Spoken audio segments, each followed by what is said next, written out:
방송에서 제공하는 투자 정보는 투자 판단에 대한 조언입니다. 방송에서 제공하는 주식의 가치, 가격 상승 및 가격 하락에 대해서는 방송사에서 보장하지 않습니다.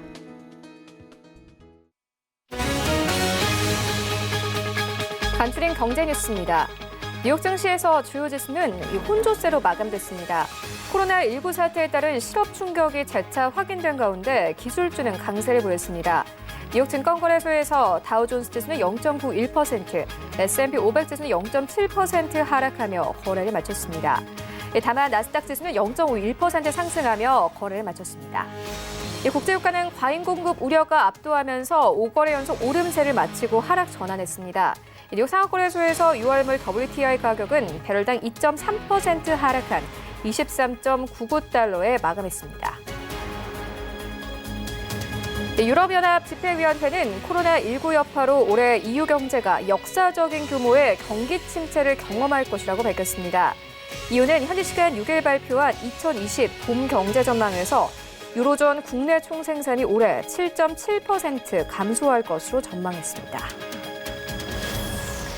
미국 상무부가 자국 기업들의 제재 대상인 중국 통신 장비 업체 화웨이와의 5G 통신망과 관련한 기술 표준 협력을 허용하도록 하는 새로운 규정을 마련 중이라고 로이터 통신이 현지 시간 6일 보도했습니다.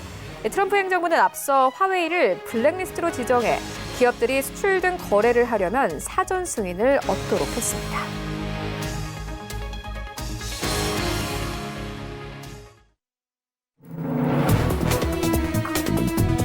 네, 시청자 여러분 안녕하십니까. 출발 증시 와이드 1부 시작합니다. 최윤입니다. 네, 어제 우리 증시 양시장 모두 상승하면서 거래를 마쳤습니다. 코스피 시장 어제 거의 2% 가깝게 뛰면서 1920선까지 어제 시장 올라왔습니다. 전날 뉴욕 증시가 급등했기 때문에 우리 시장 상승분을 모두 반영을 하면서 출발을 했는데요. 코스닥 시장도 마찬가지로 2% 이상 상승하면서 658선까지 올랐습니다. 국제 유가도 점차 안정을 찾아가는 분위기입니다. 간밤에는 2% 넘게 하락을 했지만 전날에 20% 이상 급등하면서 우리 시장에서도 이 유가와 관련된 업종들이 모두 상승세를 보였습니다. 화학 업종과 운송 업종들이 어제 시장에서 강세를 보였는데요. 또 다르게 특징적인 섹터가 바로 소프트웨어 업종입니다. 어제 외국인들 코스피 시장에서 전체적으로는 매도 포지션 나타냈지만 카카오와 네이버와 같은 대형 소프트웨어 업종들을 중점적으로 매수하면서 어제 관련된 종목들이 모두 상승으로 거래를 마쳤습니다. 하지만 간밤에 글로벌 증시는 오히려 경기 침체에 집중을 하는 분위기였는데요. 유럽 증시는 모두 하락으로 거래를 마쳤고 뉴욕 증시 3대 지수도 나스닥 지수를 제외하고는 모두 하락으로 거래를 마쳤습니다. 일단 글로벌 증시 어떻게 마감됐는지 화면으로 함께 정리해 보도록 하겠습니다. 네, 일단 다우지수는 1% 가깝게 하락이 나왔습니다. 23,664선에서 거래를 마쳤고요. S&P 500 시장도 만나보시죠. 네, 일단 S&P 500 시장도 마찬가지로 0.7%의 하락이 나왔습니다. 2,848선에서 시장 종가 형성됐습니다. 나스닥 시장 함께 만나보시죠. 네, 그래도 나스닥 시장은 0.5%의 강보합으로 거래를 마쳤습니다. 일단 대형 기술주 중심의 이 나스닥 지수는 기술주가 강세를 보였기 때문에 이 상승으로 마감이 되는데 8,854선에서 거래를 마쳤습니다. 어제 우리 시장은 어땠는지 만나보시죠. 네, 일단 1위부터 5위까지 모두 상승으로 거래를 마쳤습니다. 삼성전자, SK하이닉스 딱 어제 장 오른 만큼 올랐는데 삼성전자 여전히 5만 원 선 아래에서 움직이고 있고 SK하이닉스도 마찬가지로 2% 가깝게 상승 나왔습니다. 82,400원에 거래 마쳤고요. 특징적인 것이 네이버가 이제 4위권까지 치고 올라왔다는 겁니다. 6% 넘게 상승이 나왔는데 앞서서 좀 전해드렸듯이 어제 외국인들 네이버와 카카오와 같은 대형 소프트 업종들 중점적으로 매수를 했습니다. 이와 함께 네이버는 어제 다시 한번 신고가 경신했고 21만 2천원대 시총 4위권까지 치고 올라왔습니다. 삼성 바이오로직스도 마찬가지로 3.4% 이상 상승하면서 57만 5천원대까지 오른 모습 확인할 수 있습니다. 이 우선주가 현재 5위권까지 빠졌는데 1.94% 상승하면서 어제 시장에서는 4만 2천원대까지 도달되면서 거래 마쳤습니다. 지수 만나보시죠. 네, 어제 양시장 상승하면서 거래 마쳤습니다. 일단 코스피 시장은 33포인트 이상 올려내면서 1928선. 하지만 어제도 개인과 기관만이 매수를 했고 외인은 매도 포지션 나타냈고요. 코스닥 시장은 2.5% 이상 상승 나왔습니다. 658선에서 어제 시장 거래 마쳤습니다. 코인들의 흐름도 만나보시죠. 네, 일단 이 코인 보시면은 비트코인이 현재 1,100만 원대까지 지짐된 모습 확인될 수 있습니다. 현재 강보합권에서 거래가 되고 있는 상황이고 현재 이더리움 같은 경우에는 1.67% 이상 하락이 나오고 있고 샌비트 타임존의 낙폭이 큽니다. 9% 이상 하락하면서 현재 시장 거래되고 있습니다. 이외의 코인들도 만나보시죠. 네, 비트지가 1.8% 이상 상승하면서 현재 거래가 되고 있고요. 에메랄드 이더가 7% 가깝게 급락하면서 거래되고 있는 상황입니다. 이외의 코인들도 만나보시죠. 네, 리플부터 모네로까지 대부분 하락으로 현재 거래가 되고 있는데 리플이 2% 넘게 하락 나오고 있고요. 라이트코인도 마찬가지로 1% 이상의 하락세, 모네로도 마찬가지로 2% 가깝게 하락하면서 현재 시장 거래되고 있습니다. 네, 출발 증시 웨이드 1부 지금 출발합니다.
네, 시장의 중심이 되는 이슈를 꼼꼼하게 체크합니다.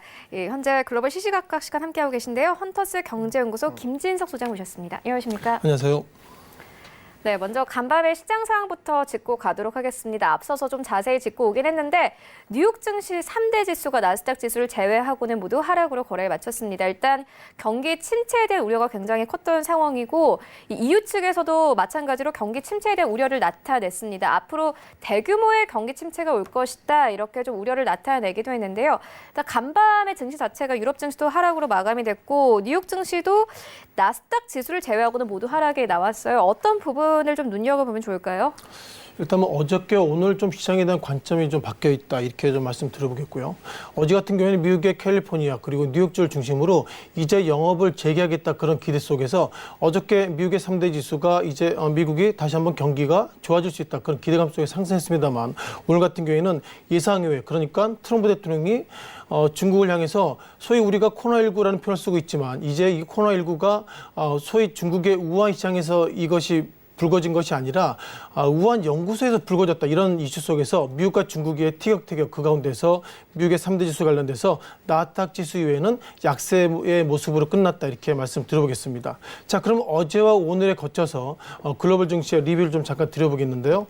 자, 먼저 어저께 아시아권 증시는 시청자 여러분께 아시는 것처럼 한국 증시 관련돼서도 그 유가증권 시장 그리고 코스닥 시장이 전체적으로 1% 많게는 2% 상승 그리고 일본 니케이 225 지수가 어저께 2.84% 약세로 마감됐다 이렇게 말씀을 드려보겠고요. 어제 글로벌 증시 관련돼서 아시아권의 흐름 이후에 유럽 증시가 어제 열렸죠. 어제 독일 닥스 그리고 프랑스 까크 지수가 약 1%대 약세 속에서 최근 들어서 유로존에 나온 데이터가 상당히 부진 그런 어떤 우려 속에서 유로존의 증시가 약세 모습으로 마감됐다 이렇게 보겠습니다. 자, 마지막으로 미국 증시를 좀 보셔야 될 필요가 있는데요. 미국 같은 경우는 말씀드렸던 것처럼 다우지수 그리고 S&P 500 지수가 0.7% 때로는 0.9% 약세 속에서 오늘 같은 경우에는 나스닥 지수가 0.5% 상승으로 마감됐다 이렇게 말씀드려보겠습니다. 자, 그러면 이제 글로벌 증시 관련돼서 가장 이슈가 있었던 ADP 전미 고용보고서라는 페이퍼가 있는데요. 전미 고용보고서라는 표현이 좀 복잡하지만 쉽게 말씀드리면 미국에 있는 농업 부문 이외에 어떻게 보면 실업률에 대한 데이터가 있는데요. 이것 때문에 좀 오늘 약세가 기록됐다 보겠습니다. 자, 지난 3월달 이어서 4월달, 즉 그러니까 미국의 어떤 고용 관련돼서 이게 정확한 데이터는 아니더라도 샘플링 데이터이기 때문에 상당히 유의성이 있는데요. 중요한 것은 3월달부터 4월달까지 숫자가 2천만 명이 넘어섰다. 이런 부분들이 글로벌 증시, 특히 그 가운데서 미국 증시 약세를 이끌고 있고요. 3월 달과 4월 달, 그러니까 미국이 코로나19 이후에는 몇몇 주 중심으로 이제는 직장에 나오지 말고 재택근무도 이런 부분이 있기 때문에 전체적으로 이와 관련돼서 이제 글로벌 증시 실업률 그 가운데서 ADP 즉 고용 데이터 속에서 이만큼 코로나19의 어떤 충격이 커지고 있다 이런 부분들이 글로벌 증시의 큰 이슈로 나오고 있고요. 눈에 띄는 것들은 2천만 명 이상의 실업률이 늘었다는 것인데 세부적인 데이터를 보시면 결국 이것이 어떻게 보면 그 직원 수죠. 뭐 49명의 이하의 기업들 그리고 499명의 어떤 그 가운데서 종업원 수 그리고 이것은 뭐 대기업인데요. 소기업이나 중기업이나 대기업 전체적으로 600만 명 그리고 많게는 900만 명 이 가운데서 대기업이 약 890만 명 정도 실업자를 그만큼 직원들만이 구조조정했다 이런 부분이기 때문에 결국 이번에 코로나19 관련돼서 상당히 미국의 어떤 경제에 충격이 커지고 있다 이런 부분들이 우려가 되는 것 같습니다. 마지막으로 섹터별로 좀 말씀을 드려볼 필요 같은데요. 자, 소비재 관련돼서 우리가 보시면 400여만 명의 어떤 그만큼 직장이 좀 줄어들었는데요. 아시는 것처럼 유가의 변동성 속에서 유가 쪽에 7만 8천 명 정도의 인원이 줄어들었고 그리고 제조도 160여만 명 그리고 건설이 240여만 명 등 전체적으로 미국을 이끌고 있는 수요 쪽의 섹터의 어떤 충격이 커지고 있다 보겠습니다. 또한 소비자 섹터의 가장 큰 충격이 커지고 있는데요. 아시는 것처럼 200여만 명 관련돼서 소비자 섹터가 1,600만여 명 정도 실업자가 증가했는데 가장 큰 증가 쪽에서는 여기 보시면 레저 쪽, 뭐 한국도 비슷한 모습을 가지고 있지만 레저 그리고 병원 이런 쪽에 860여만 명 정도의 어떤 실업자가 그만큼 늘어났다 이렇게 말씀드려보겠고요. 또한 교통 우리가 한국 같은 경우에는 뭐 택배 이런 상당히 늘어났다고 그러지만 미국의 데이터를 보면 이런 무역이나 수송 이런 유틸리 쪽이 340여만 명 등 전체적으로 글로벌 관련돼서 미국의 경제적인 데이터가 상당히 충격이 커지고 있다 보겠습니다. 다시 한번 오늘 3대 지수 관련돼서 나스닥 지수는 올랐지만 그 외 섹터에 하락했던 걸 보면 전체적으로 여기서 우리가 유의성 있게 보셔야 될 것들이 200여만 명 그러니까 지난 금융위기 때도 90만여 명, 90만 개 정도의 실업률이 소폭이나마 그나마 감소됐지만 예상보다 이번에 코로나19 관련돼서 이게 1,000만 명이 아니라 2천만 명 이상의 그만큼 실업률이 늘어났다 이런 걸 보면 결국 미국의 증시 즉 3월 달 이후에 4월 달 미국의 증시가 상당히 충격이 커질 수 있다 보겠고요. 따라서 이런 트렌드를 본다면 5월 달 즉 잔인한 5월 달이 될 것이다 이런 판단 속에서 오늘 나스닥 지수에 올랐지만 전체적으로 미국의 고용률 그리고 실업률은 상대적으로 시장에 충격이 커질 수 있다 말씀드려보겠고요. 따라서 코로나19 관련돼서 충격은 여전히 미국 경제를 지금보다 어렵게 만들 수 있다 이렇게 강조를 좀 드리겠습니다. 네, 좀 정리를 해보고 가도록 하겠습니다. 일단 간밤에는 오히려 경기 침체에 대한 우려가 커졌습니다. 미국의 고용 지표가 발표가 되는데 부진했기 때문에 시장이 하락으로 반전이 된 상황이었습니다. 장 막판에 매물이 좀 출회되는 모습이었는데요. 하지만 그래도 좀 긍정적인 모습은 대형 기술주 중심으로 상승이 나왔다는 점입니다. 일단 나스닥 지수가 0.5% 상승하면서 거래에 마쳤는데 간밤에 좀 이슈가 많았습니다. 트럼프 대통령이 다시 한번 이 태스크포스, 코로나19 태스크포스를 무기한 유지할 것이다 이렇게 밝혔습니다. 관련해서 조금 이야기가 많았기 때문에 시장에서도 관심을 가져볼 만한 이슈일 것 같습니다. 경제 활동 재개에 대한 기대감도 이와 좀 이 이슈와 엮어서 좀 생각을 해볼 수 있을 것 같거든요. 어떻게 보십니까? 그렇죠. 뭐 트럼프 대통령 지금 고민이 좀 많습니다. 아시는 것처럼 이번에 대선 앞두고 있기 때문에 어쨌든 뭐 주가도 올라야 되고 그리고 실업률이 좀 떨어뜨려서 역시 트럼프 대통령이 경제 대통령이다 이런 어떤 기대감을 좀 커야 되는데 예상보다 그렇지 못하기 때문에 트럼프 대통령이 지금 마음이 좀 급한 것은 아닌가 이렇게 좀 보겠고요. 트럼프 대통령이 이틀 전만 하더라도 코로나19 TF 관련돼서 없앨 것이다. 그리고 미국 경제는 이제 다시 한번 재개될 것이다. 이런 좀 얘기가 있었는데 이틀 전에 그런 얘기 했었죠. 뭐 앞서 잠깐 말씀드렸지만 코로나19 TFT를 이제 없앨 것이다. 이런 얘기 나오고 있는데 트럼프 대통령이 어저께 말을 바꿨습니다. 뭐 잠깐 트럼프 대통령이 트위터를 좀 잠깐 좀 보셔야 할 것 같은데요. 자, 트위터의 내용이 약간 좀 결이 좀 다른데요. 뭐 한국적인 발음을 좀 말씀 들어보면 글러브 그리고 가운이 미국이 어떤 상당히 좀 많이 있답니다. 뭐 지난 시기에는 어떤 그 사진을 보면 소위 그 쓰레기 봉투를 그 미국에 있는 의사나 그 간호사들이 그걸 두르고서 이제 코로나19 환자를 좀 맞추고 있는데 이제 트위터의 내용을 보면 여전히 그 가운과 글러브가 많다는 표현을 쓰고 있고요. 그리고 뭐 지난 시기에 트럼프 대통령이 상당히 그 네 개 어떤 그 그 어떻게 보면 주지사와 좀 얘기했답니다. 어떤 얘기했냐면요. 미국 경기가 상당히 좋아지고 있고 코로나19가 지금보다 상당히 좀 적어지고 있다 이런 얘기를 하고 있는데 정리해 보면 이틀 전에는 TFT를 없앤다고 그랬는데요. 다시 한번 말 바꿨습니다. 어떻게 바꿨냐면요. TFT가 여전히 유지할 것이다는 평가를 쓰고 있습니다. 언제까지 유지하게 되냐면요. 미국이 그만큼 안전하고 그리고 우리나라가 다시 한번 재오픈될 때까지 TFT를 유지할 것이다 이런 평가가 있기 때문에 트럼프 대통령이 이틀 전의 얘기와 어제 얘기가 좀 달라졌다 이렇게 좀 말씀드려보겠고요. 따라서 트럼프 대통령은 상당히 좀 고민을 좀 많이 가지고 있는데 아무래도 핑계를 중국에 대한 핑계를 대고 있지만 유가 같은 경우에는 지난 이틀 전에도 상당히 급락 급등 속에서 오늘 같은 경우에는 소폭이나마 미국 유가가 좀 약세의 모습을 보이고 있었는데요.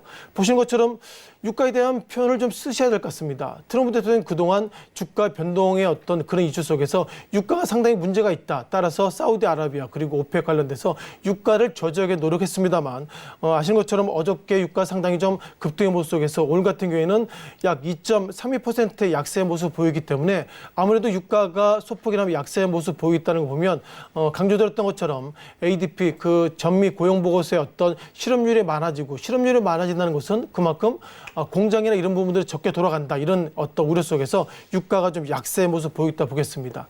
자, 그럼 우리가 이와 관련돼서 미국 경기가 뭐 시기 재개 관련돼서는 TFT를 그만큼 연기했다는 걸 보면 그만큼 시기상조다 이런 어떤 코멘트를 트럼프 대통령이 했던 것 같고요.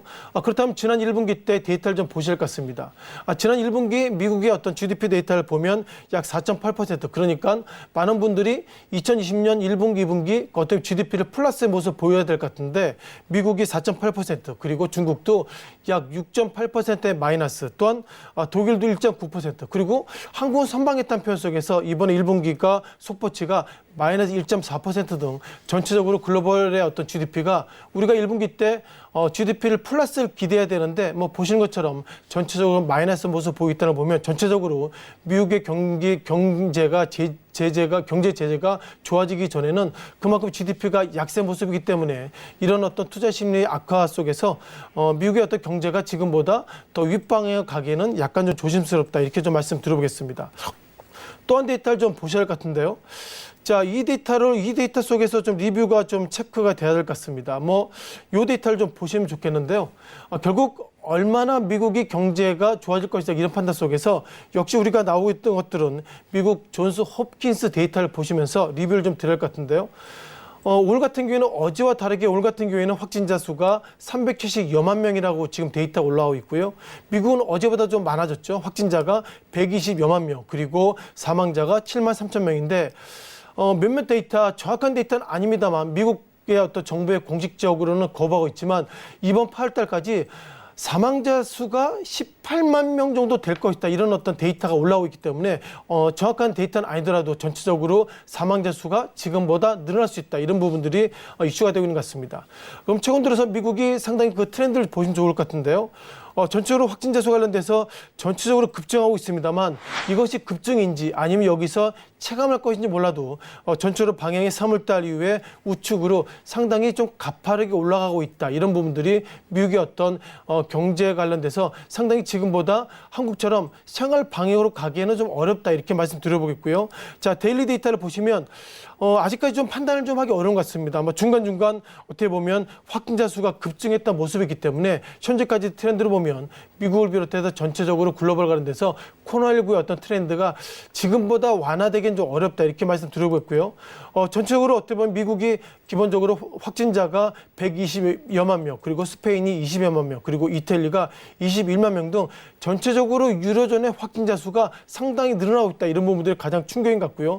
또한 영국이 최근 들어서는 확진자 수가 줄어들었습니다만 글로벌 관련돼서 영국이 4위의 어떤 확진자 수가 늘어나고 있고요. 또한 프랑스, 독일 그리고 최근 들어서 러시아 수가 하루에 확진자 수가 10,000명 이상 늘어나는 것처럼 전체적으로 글로벌 트렌드를 보면 예상보다 코로나19의 어떤 확진 속도가 여전히 늘기 때문에 현재까지의 트렌드를 보면 이제 미국이 경제의 어떤 제재 그리고 경제가 완화가 상당히 되기 위해서는 이런 코로나19의 어떤 확진 속도가 줄어들어야 될 것 같은데 있는데 현재까지로 트렌드를 보면 확진자 수가 줄어들 수 있을까? 이런 부분에 있어서 상당히 그 많은 전문가들이 부정적인 코멘트를 하고 있다는 거 보면 아직까지도 미국 경제를 비롯해서 글로벌 경제의 기본 이슈인 코로나19가 확진자 수가 줄어들고 있기에는 어렵다. 이렇게 공식적인 단언을 좀 말씀을 좀 드리겠습니다. 네, 알겠습니다. 그리고 기업 실적 부분 알려드리고 가도록 하겠습니다. 일단 저희가 앞서서 하단으로 전해드리기도 했는데 카카오 1분기의 실적이 발표가 됐습니다. 오늘 발표가 된 거고요. 1분기의 영업이익이 882억 원으로 집계가 됐습니다. 전년 대비해서 219% 이상 증가한 수치인데 일단 매출 같은 경우에는 8,600억 원 정도로 현재 집계가 된 상황입니다. 매출은 전년 동기 대비해서 23% 이상 상승이 나왔고 영업이익은 219% 이상 상승하면서 모두 역대 최고치를 기록했습니다. 이와 관련한 시장 상황은 이어서 라이브 이슈타임에서 계속 해보도록 하겠습니다. 네, 이어서 다음 이슈 짚고 가도록 하겠습니다. 현재 미국과 중국의 갈등이 다시 한번 시장에서 좀 부각이 되는 분위기입니다. 이와 관련해서 시장에서는 앞으로 다시 한번 3월에 저점이 나올 수도 있다 이런 분석도 나오더라고요. 아무래도 이 코로나19 이전에 미국과 중국의 무역 협상에 대한 우려가 굉장히 컸기 때문에 이 이슈가 나오는 건 사실상 좀 당연한 수순인 것 같긴 해요. 어떻게 보십니까? 일단 뭐 간단히 정리해 보면 미국과 중국의 입장이 좀 다르게 나오고 있죠. 아시는 것처럼 트럼프 대통령은 최근 들어서 코로나19의 이슈가 어떻게 우한 시장이 아니라 우한 어떻게 보면 이 바이오 연구소에서 유출됐다 이런 평가를 가지고 있고요. 그러다 보니까 중국 측에서는 트럼프 대통령이 계속 이렇게 좀 중국을 계속 걸고 넘어간다면 지난 시기에 협상이 잘 됐던 1분기 그런 지난 1차적으로 미국과 중국의 무역 협상의 어떤 결과물을 우리는 안 할 수 있다. 그리고 이제 무역 협상 2단계를 이제 연기할 수 있다. 이런 평가가 있기 때문에 상당히 미국과 중국이 핑퐁 게임으로 가고 있다. 이렇게 좀 말씀드려보겠고요. 중국 상하이 지수의 어떤 최근 들어서 트렌드를 좀 보시면 좋겠습니다. 지난 이틀 전까지는 닷새 동안에 중국 어떤 그 노동절 이슈가 있었는데요. 아시는 것처럼 노동절 이슈 이후에 어저께 끝난 중국 상하이 지수가 그 2,878 그러니까 지난 시기에 충격을 딛고 소폭이나마 상당히 둔감한 모습을 가지고 있다. 이런 모습 속에서 예상보다 미국이 중국을 이런저런 이슈로 압박하고 있지만 중국 상하이 증권거래소의 어떤 지수는 상당히 그러니까 지난 뭐 시기와는 좀 차이가 있습니다만 여전히 좀 둔감한 모습을 가지고 있다. 이렇게 좀 말씀드려보겠고요. 지난 3월 22일 날로 좀 돌아가 봐야 되겠습니다. 워싱턴 포스트에 어떤 잡힌 사진이 있는데요. 지난 3월 20일 날 워싱턴 포스트에 잡힌 이 사진이 트럼프 대통령의 발표 어떤 원고의 주요 내용입니다. 기본 원고에는 이 보실지 모르겠지만 이게 코로나라는 표현인데요.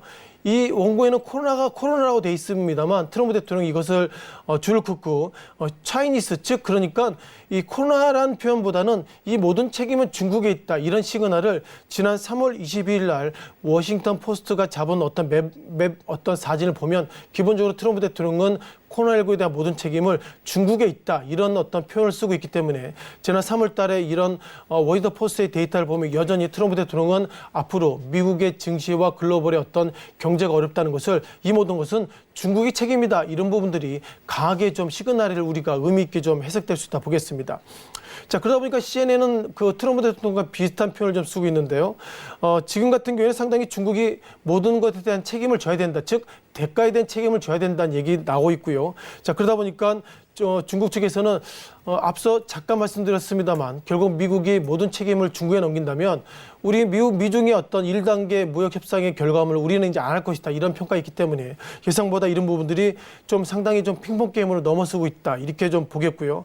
자, 그러다 보니까 우리가 이것을 과연 왜 이런 이슈가 있나 이런 평가가 있는데 결국 트럼프 대통령이 바라본 시각은 이번 11월 달입니다. 즉 대선을 앞두고 모든 책임을 결국 중국에 넘기지 않으면 이번에 대선에서 내가 어떻게 보면 대통령이 될 수 있을까 이런 어떤 위기감 속에서 모든 책임을 중국에 넘기고 있기 때문에 결국 지금부터의 책임은 결국 그 경제적인 논리보다도 대선을 앞두고 있어서 트럼프 대통령이 앞으로 즉 오늘이 5월 7일이죠. 5월부터 11월까지 몇 개월 안 남았지만 모든 책임을 중국에 넘길 수 있다. 이런 말씀을 드려봐야 될 것 같고요. 그러다 보니까 중국은 결국 그렇다 보면 이제 그동안 미국 증시가 그 상승했던 기본 계기 관련돼서 미국과 중국의 무역 협상이 1단계 잘 됐다는 것인데 이제는 1단계 협상의 결과물을 우리는 안 할 것이다. 그리고 2단계 무역 단계를 이제 연기할 것 같다. 이런 평가가 있기 때문에 현재까지 트렌드 보면 결국 중국보다 미국이 좀 어렵지 않나 이렇게 말씀 들어보겠고요.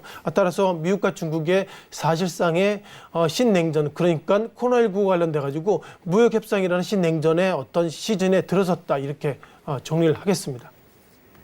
네, 알겠습니다. 지금까지 헌터스 경제연구소 김진석 소장과 함께했습니다. 고맙습니다. 고맙습니다.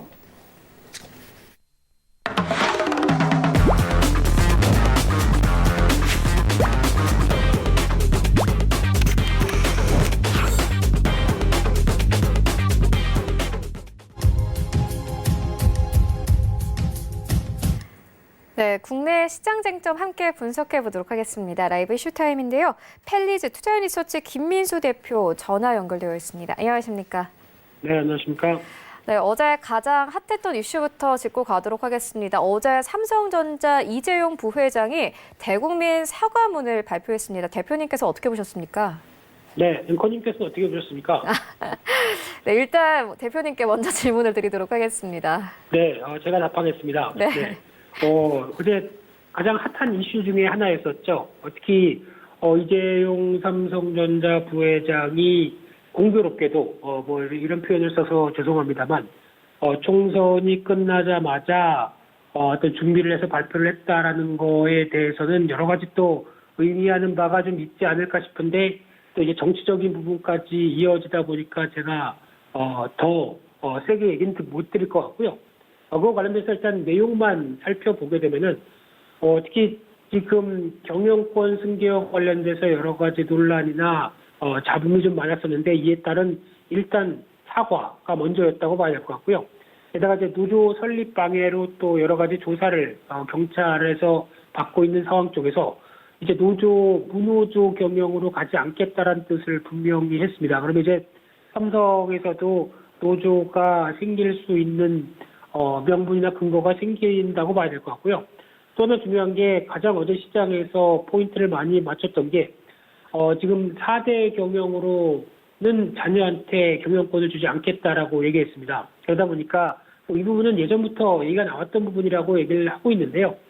어떻게 보면은 자녀들을 너무 사랑해서일까요? 네, 이런 경영과 관련돼서 너네들은 복잡하고 스트레스 많이 받는 거 하지 마라라고 약간 좀 긍정적으로 생각할 수도 있는 반면에 특히 이 부분 같은 경우는 앞으로 어떤 삼성그룹이라는 어떤 글로벌 그룹 그리고 특히 어느 정도 한국에서 시가총액 1위나 아니면 영향력을 크게 좌우하는 회사에 대해서 조금 더 전문적인 경영 체제로 가겠다라는 의지가 좀 더 있지 않을까라는 생각 쪽으로 좀 바라보고 그에 따른 어떤 변화를 기대한다고 볼 수 있을 것 같은데요.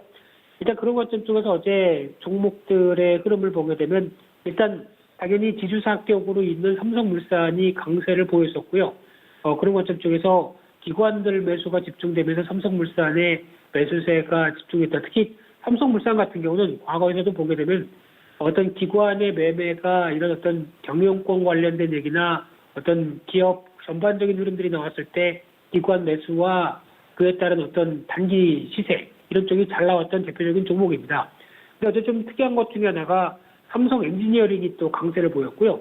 또 호텔신라 우선주가 그 다음으로 강세를 보였다. 그래서 상승폭 순위를 보게 되면 호텔신라 우선주, 삼성 엔지니어링 그리고 삼성물산 이런 식으로 보여지고 있는데 솔직히 말씀드리면은 세 종목의 연관성은 별로 없습니다. 그런 가운데 그래도 삼성그룹주가 부각되니까 혹시나 좀 수급과 관련돼서 탄력을 받을 게 우선주 쪽에 좀 매수가 올린 게 들어온 게 아니냐라고 생각할 수 있을 것 같고요.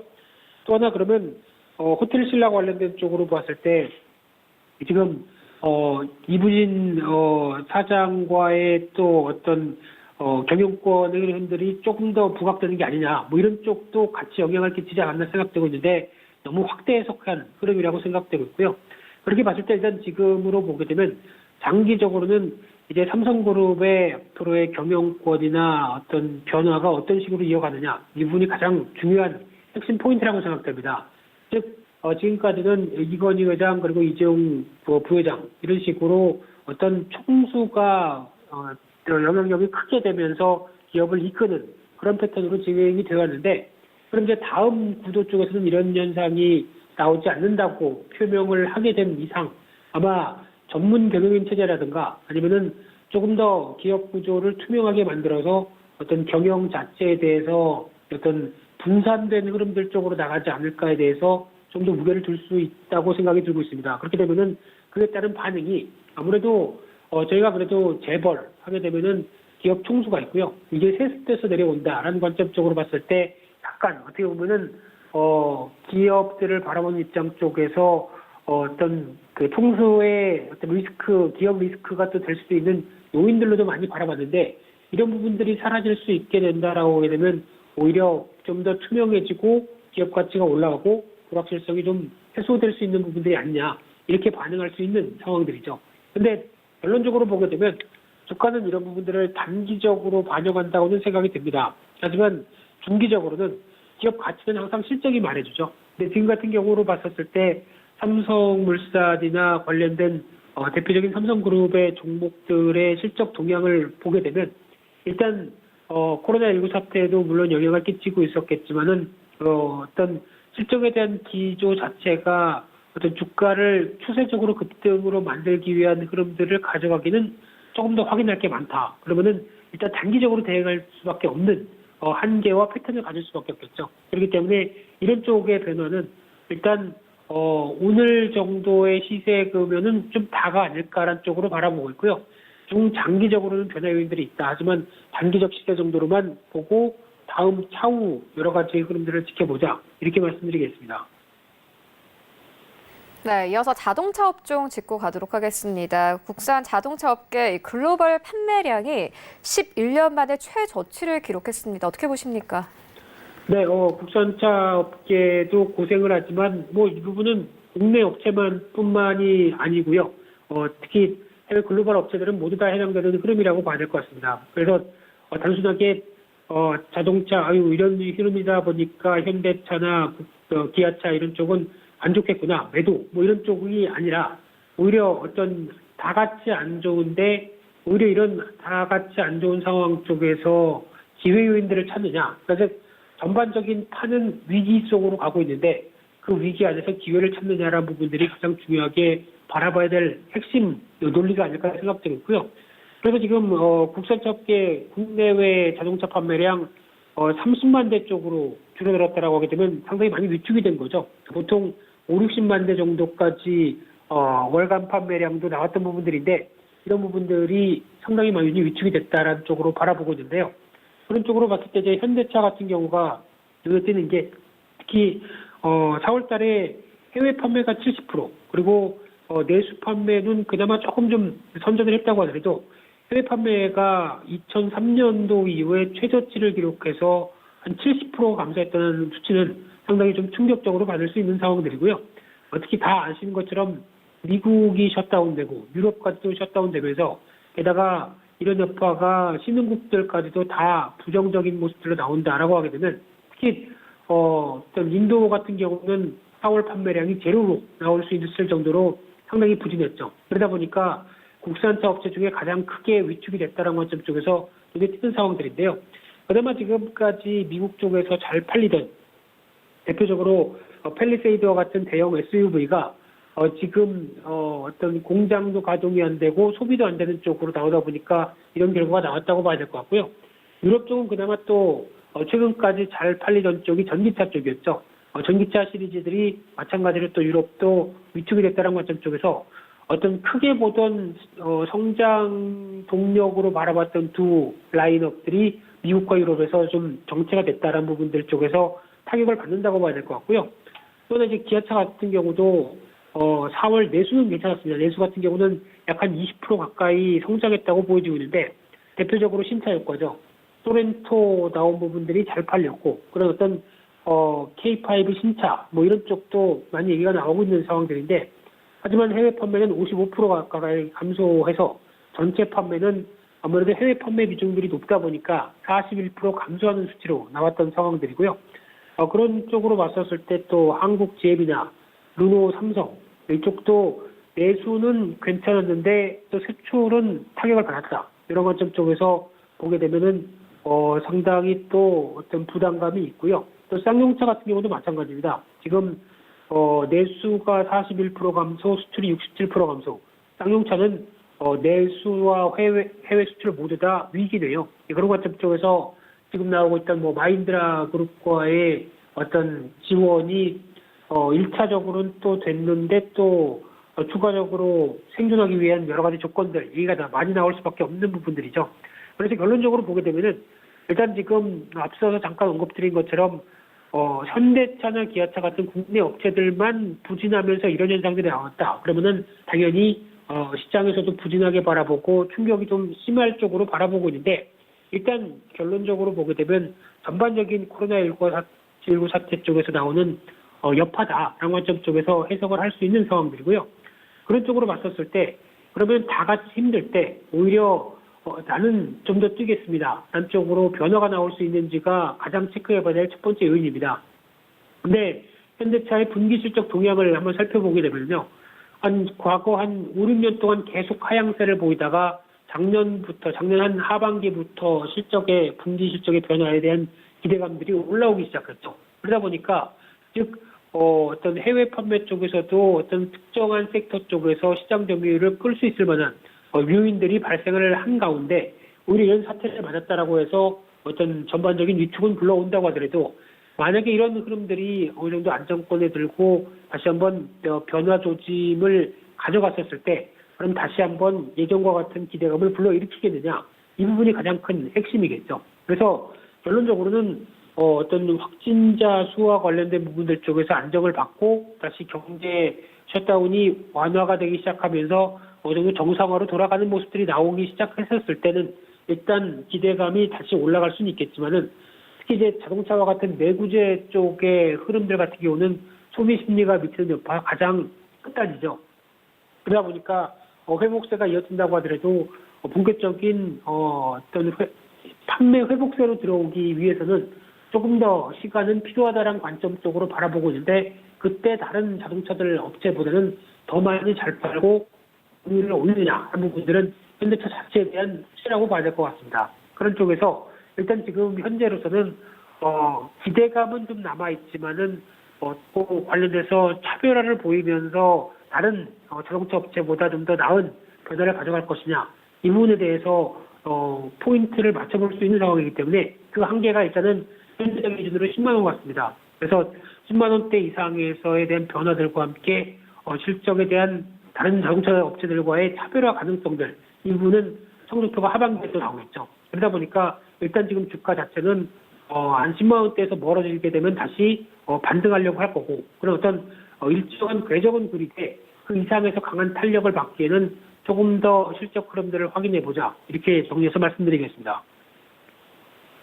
네, 코로나19에 따른 악영향 짚고하는데 그래도 최근에는 좀 코로나19 관련된 뉴스가 잦아드는 분위기입니다. 대표님께서 요즘 외출 좀 자주 하십니까? 외출은 맨날 했습니다. 네. 코로나 사태 때도 했습니다. 네, 최근에 좀 대면 소비가 회복될 것이다 이런 전망이 나오면서 어제 시장에서 관련된 종목들이 크게 상승이 나왔거든요. 어떻게 보십니까? 네, 아무래도 위축이 많이 됐다가 그에 따라서 이제 경제 제재가 완화되기 시작하게 되면 반대로 말씀드리게 되면 코로나19 사태로 인해서 피해를 본 업종, 대표적인 섹터가 이제는 좀 기대감과 함께 반등이 나와야 될 게 아니냐라는 관점 쪽에서 어제부터 좀 움직였던 상황들이고요. 그런 측면으로 보게 되면 어제 대표적으로 이제 계약도 하고 이제 다시 급식도 연결되고 그러다 보니까 관련된 신세계 푸드나 CJ 프레시웨이 게다가 이제 술집에 사람도 없었는데 이제 다시 모여서 그동안 쌓였던 회포 좀 풀자. 그러다 보니까 다시 회식하고 술 마신다. 그래서 하이트 진로 이런 쪽으로 어떤 매수세가 들어왔다고 봐야 될 것 같은데 근데 하이트 진로 같은 경우는 그냥 쉽게 말씀드리면 계절적 성수기가 오고 있죠. 이 여름 때는 맥주 한 잔 차 이거지 않습니까? 그러다 보니까 그에 따른 기대감도 반영이 됐다고 봐야 될 것 같고요. 그래서 언택트가 아니라 이제는 컨택트주를 봐야 된다. 이런 것점 쪽으로 나오고 있는데 하지만 이제 패턴상의 또 변화들도 체크를 해봐야 되겠죠. 지금까지 흐름을 보게 되면 유통업 관련된 매출의 동향을 봤었을 때 여전히 오프라인은 지금 3, 4월 때까지 두 자릿수로 줄고 있고 온라인은 두 자릿수대로 늘고 있다라고 하게 되면 일단 결론적으로 지금은 대세는 여전히 온라인입니다. 그런데 워낙 위축이 됐고 주가도 많이 빠지고 낙폭 과대가 이어지고 그에 따라서 지금이 가장 안 좋을 때가 아니냐. 그러면 개선되기 시작하게 되면은 이 부분도 주가에도 반영이 되는 게 아니냐. 이런 관점 쪽에서 변화가 들어온다고 봐야 될 것 같고요. 특히 오프라인 같은 경우 백화점에서 40% 정도 감소할 수준. 특히 앵커님, 백화점에서 지금 가장 많이 덜 안 팔린 품목이 뭔지 아십니까? 어떤 품목이죠? 네, 항상 질문을 드리면 저한테 다시 주시네요. 네. 많은 것들이 생각이 나서 다시 여쭤보는 네. 겁니다. 예, 감사합니다. 그냥 제가 대답하려고 질문 드린 겁니다. 그래서, 백화점 쪽 특히 보면 여성 캐주얼, 남성복, 이쪽이 거의 50% 이상씩 줄었습니다. 그렇다는 얘기는, 백화점에 안 가서 백화점에서 가장 수익원이 될 수 있는, 그러니까 즉, 마진 구조상 그래도 괜찮은 쪽의 품목들이 타격을 받았다라고 하게 되면 백화점도 안 좋고 거기다가 의류 관련된 업체들도 부진하겠죠. 그런 쪽에 대한 흐름들은 염두하셨으면 좋겠고요. 그래서 편의점은 그나마 그래도 가까이 있는데 사람이 별로 없다 보니까 가겠다라는 입장들. 그런 쪽에서 또 SSM이라고는 슈퍼마켓 같은 경우도 대형마트보다 차별화되면서 실적이 좀 좋아지는 부분들은 약간 반응을 했었는데 근데 지금 결론적으로 보게 되면 이 관련된 종목들에 대해서 일단은 단기와 중기를 좀 구분해서 대응해야 될 것 같습니다. 특히 단기적이나 지금 같은 경우에 대한 트렌드는 여전히 온라인이 대세다라는 관점 쪽에서 이쪽을 주목을 하셔야 되는 걸로 보여지고 있고요. 하지만 이제 중기적으로는 서서히 언택트가 다시 컨택트로 변화되기 시작한다라고 하는 약간 기대감과 이 변화들 이쪽에 대해서 물론 빠르게 실적이나 여러 가지 트렌드가 변화되지는 않겠지만은 서서히 회복이 가시화된다는 관점 쪽에서 추세적인 접근도 저점 매수도 가능하지 않겠느냐라는 관점들은 나올 수 있는데요. 하지만 지금 제가 보기에는 가장 첫 번째로는 지금 같은 입장 쪽에서 중요하게 봐야 될 부분들은 경기 방어적인 성격들과 함께 이번에 그 온라인이든 오프라인이든 그래도 필수 식품 관련된 HMR이나 가정간편식 거기다가 집에 애들이 계속 있다 보니까 요리는 했는데 계속 하다 보니까 지치고 힘들죠. 그러면 그냥 에라 모르겠다. 가정간편식이라도 간편하더라도 일단 먹어보자. 양쪽에서 이번에 실적이나 이번에 주문이나 그리고 실적들도 크게 나왔을 가능성이 높다고 봐야 될 것 같고요. 그러다 보니까 음식료 업종에 대한 기대감이 올라가고 있다는 관점 쪽에서 계속 주목해야 될 업종군으로 생각이 들고 있고요.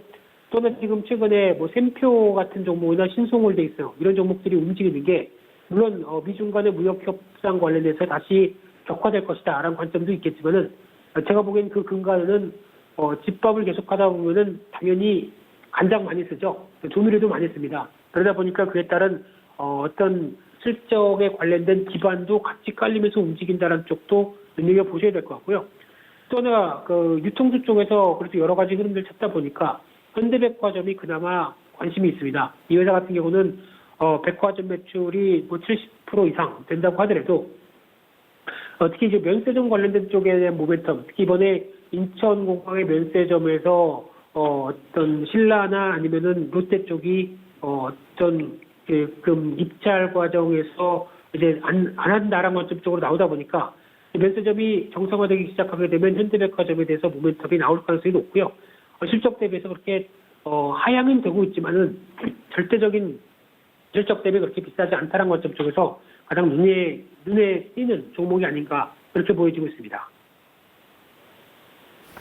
네, 그렇다면 대표님께서는 그 많은 종목들 가운데서 현대백화점을 원픽으로 꼽으시는 건가요?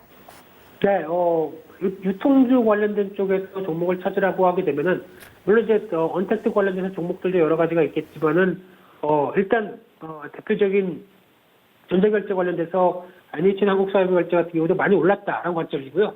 그러다 보니까 지금 여기서 죄송합니다.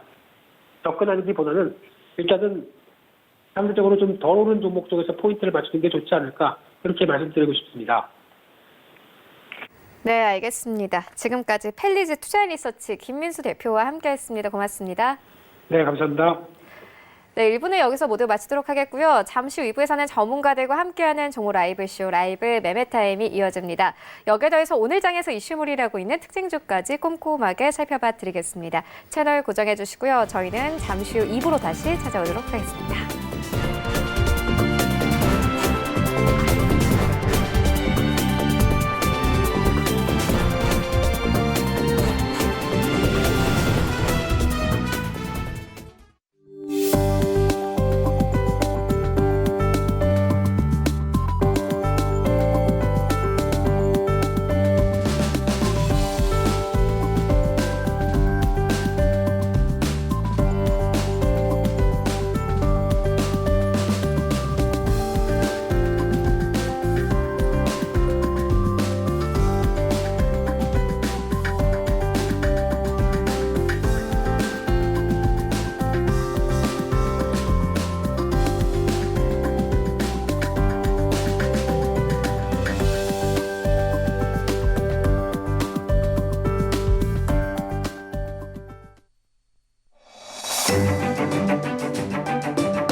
안녕하세요. K웨더 라이프스타일 예보 김민주입니다.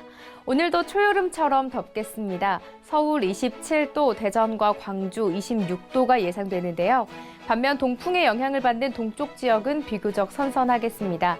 부산 19도, 강릉 20도까지 오르면서 태백산맥을 기준으로 동쪽과 서쪽 지역의 기온차가 크겠습니다. 더위는 내일 전국에 비가 오며 한풀 꺾이겠고요. 토요일에는 서울의 낮 기온이 19도까지 떨어지겠습니다.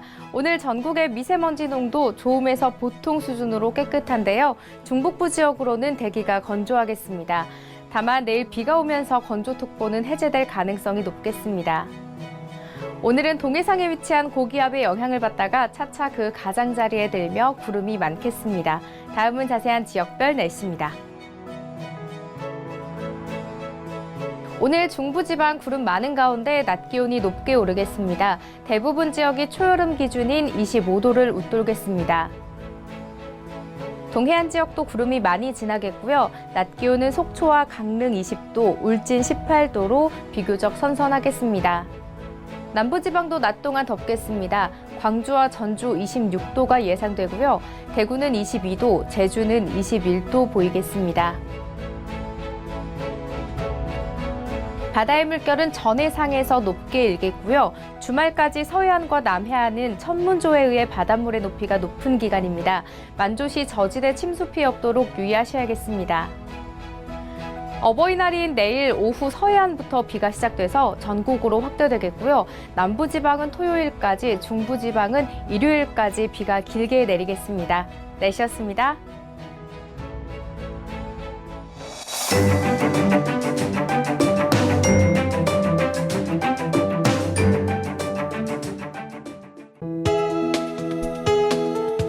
방송에서 제공하는 투자 정보는 투자 판단에 대한 조언입니다. 방송에서 제공하는 주식의 가치, 가격 상승 및 가격 하락에 대해서는 방송사에서 보장하지 않습니다.